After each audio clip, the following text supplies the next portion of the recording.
સમગ્ર રાજ્યના નેતાઓની સાથે રાજ્ય સરકારના મંત્રી કૌશિકભાઈ વેકરિયા તેમજ સાંસદ ભરતભાઈ સુતરિયા દ્વારા કાર્યકરો સાથે પતંગ ઉત્સવ મનાવી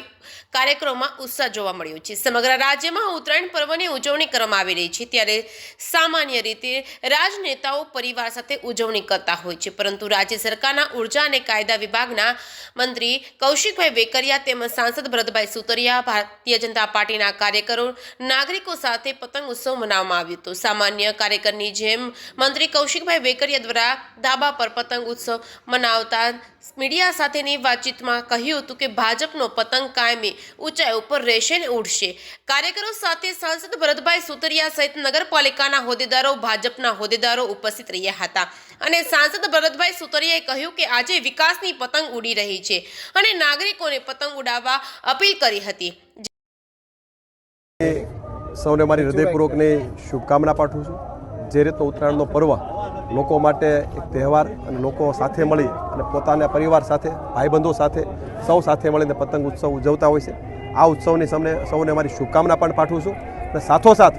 રાજ્ય સરકાર અને કેન્દ્ર સરકાર દ્વારા જે રીતે વિકાસના કાર્યો સમગ્ર દેશ હોય સમગ્ર રાજ્ય હોય જે રીતના વિકાસના કાર્યો થઈ રહ્યા છે, મારો તો દેશના યશસ્વી વડાપ્રધાન આદરણીય મોદી સાહેબને આપણે અભિનંદન આપવા પડે કે થોડાક દિવસ પહેલાં જે રીતે સોમનાથની અંદર જે હજારો વર્ષ પહેલાંનો જે ઇતિહાસ હતો અને એ ઇતિહાસને જે રીતે સોમનાથ દાદાના સાનિધ્યની અંદર એક પર્વની જે રીતે ઉજવણી કરવામાં આવે એ પ્રકારે સોમનાથ દાદાના સાનિધ્યની અંદર જે રીતે મોદી સાહેબે સમગ્ર દેશ અને વિદેશ સમગ્ર વિશ્વને જે સંદેશો આપી શકાય સંદેશો આપ્યો છે, ત્યારે હું સોમનાથ દાદાના સાનિધ્યની અંદર નતમસ્તક વંદન પણ કરું છું અને સોમનાથ દાદાના સ્થળોમાં પ્રાર્થના પણ કરું છું કે આ દેશ અને આ રાજ્યની અંદર અવિરતપણે વિકાસ થતો રહે એવી પ્રાર્થના પણ કરું છું। આજે ઉત્તરાયણનો તહેવાર છે। આજે અમરેલી લોકસભાના તમામ જનતા ભાઈઓ બહેનોને હાર્દિક શુભકામના પાઠવું તેમજ ગુજરાતની જનતાને આ તહેવારની હાર્દિક શુભકામના પાઠવું છું અને આજે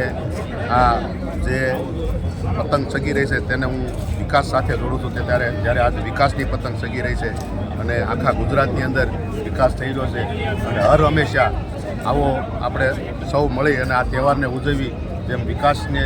આપણી ઉજવણી કરવી છે એમ આજે આ ઉત્તરાયણની પણ ઉજવણી કરવી એવી શુભકામના પાઠવું છું।